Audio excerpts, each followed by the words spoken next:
இப்போ ஒரு புதுசா ஒரு கட்சி போய் சேர்ந்து இருக்குது. என்ன கட்சின்னு தெரியுமில்ல?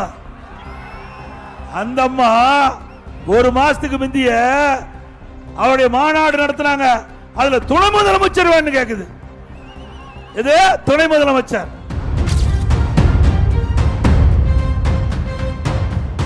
எங்க கூட்டணி ஒருவருக்கு விட்டு கொடுத்து மக்கள் விரோத திமுக ஆட்சி அகற்ற வேண்டும் என்பதற்காக அமைக்கப்பட்ட கூட்டணி.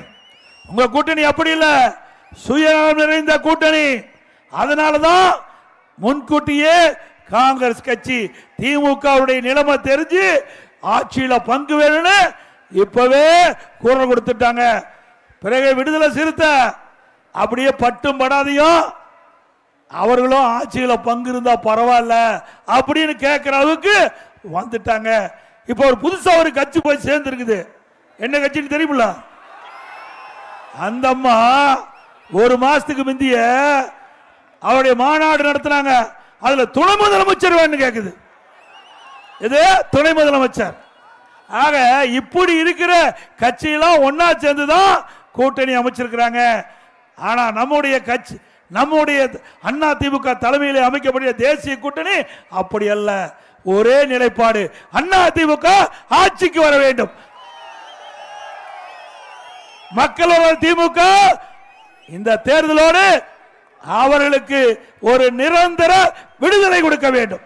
அதுதான் நம்ம கூட்டணியுடைய நிலைமை. நம்ம கூட்டணிக்கு அவருடைய கூட்டணிக்கு இதுதான் வித்தியாசம். நாம லேட்டா கூட்டணி அமைச்சாலும் லேட்டஸ்டா கூட்டணி அமைச்ச கட்சி அண்ணா திமுக கட்சி.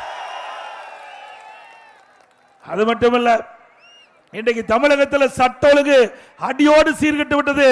எங்க பார்த்தாலும் பெண்களுக்கு பாதுகாப்பு இல்ல, நம்ம மூதாட்டி அம்மாவுக்கு கூட பாதுகாப்பு இல்ல.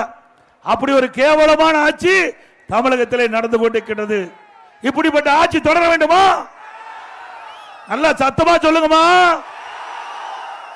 நாட்டு மக்களை ஏமாற்றுகின்ற திமுகவுக்கு இதுதான் கடைசி தேர்தலாக இருக்க வேண்டும்.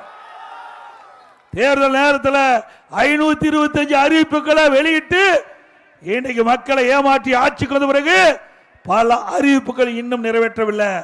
திராவிட முன்னேற்ற கழக தேர்தல் நேரத்தில் கொடுக்கப்பட்ட வாக்குறுதியில 4/1 வாக்குறுதி தான் நிறைவேற்றிருக்கிறாங்க. எஞ்சிய வாக்குறுதி இதுவரைக்கும் நிறைவேற்றல. பலமுறை திராவிட முன்னேற்ற கழகம் கொடுக்கப்பட்ட வாக்குறுதிக்கு வெள்ளை அறிக்கை விடுங்க, எவ்வளவு வாக்குறுதி நிறைவேற்றப்பட்டு நாட்டு மக்கள் தெரிந்து கொள்ள வேண்டும் என்று கோரிக்கை வச்சாங்க. இதுவரைக்கும் பதிலே இல்லை.